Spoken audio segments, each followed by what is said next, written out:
Le Seigneur Jésus-Christ, en tant que grand souverain sacrificateur, nous donne la nourriture du ciel.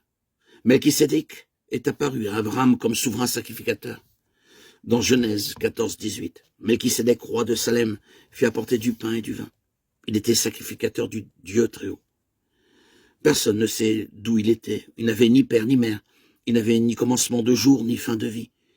Il fut rendu semblable au Fils de Dieu. Cela prouve que Dieu lui-même a pris la forme de Melchisédek et qu'il a apporté la nourriture céleste à Abraham. C'était une prophétie concernant le Seigneur Jésus-Christ, qui livrerait son corps et qui verrait son sang.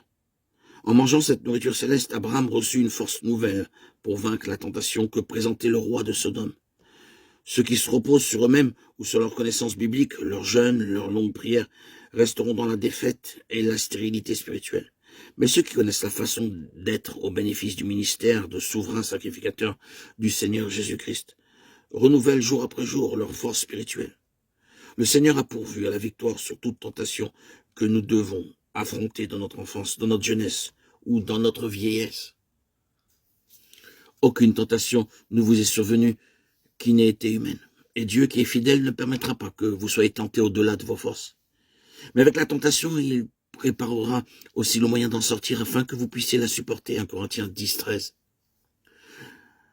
Cette victoire est rendue possible en recevant la nourriture céleste de la main de Melchisédek. Notre connaissance biblique et la puissance de notre volonté ne peuvent pas nous aider au moment de la tentation. Le Seigneur Jésus-Christ est notre souverain sacrificateur miséricordieux et fidèle. Si nous venons à lui par la foi selon Hébreux 2, 17, 18, et si nous trouvons la force dans son ministère de grand souverain sacrificateur selon l'ordre de Melchisédek, il nous accordera alors la victoire sur toutes les ruses de l'ennemi.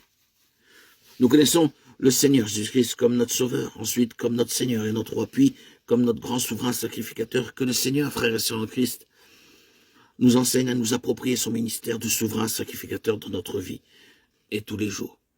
Dans le chapitre 6 de la lettre aux Hébreux, l'apôtre compare le Seigneur Jésus-Christ à une encre de notre salut. Cette espérance, nous la possédons comme une encre de l'âme, sûre et solide. Elle pénètre au-delà du voile. Hébreux 6, 19. Paul et ses compagnons de voyage eurent à affronter une terrible tempête en mer, alors qu'ils se rendaient à Rome. Ayant jeté la sonde, ils trouvèrent 20 brasses. Un peu plus loin, ils la jetèrent de nouveau et trouvèrent 15 brasses. Dans la crainte de heurter contre des écailles, ils jetèrent 4 ancres de la poupe et attendirent le jour avec impatience. Actes 27, 28, 29. Ils risquaient de faire naufrage sur les récifs. Ils jetèrent donc 4 ancres à la poupe pour maintenir le bateau en bonne position. Nous devons affronter nous aussi de nombreuses tempêtes et tentations dans nos vies. Par moments, les attaques de l'ennemi sont très vives, à la fois à l'intérieur et à l'extérieur. Dans de telles situations, le Seigneur Jésus-Christ est notre ancre véritable. Il ne nous abandonnera pas et ne nous délaissera pas. Nous devons dire par la foi, Seigneur, tu es mon ancre. Même dans les situations les plus difficiles, nous devons nous saisir du Seigneur Jésus-Christ qui est notre ancre véritable.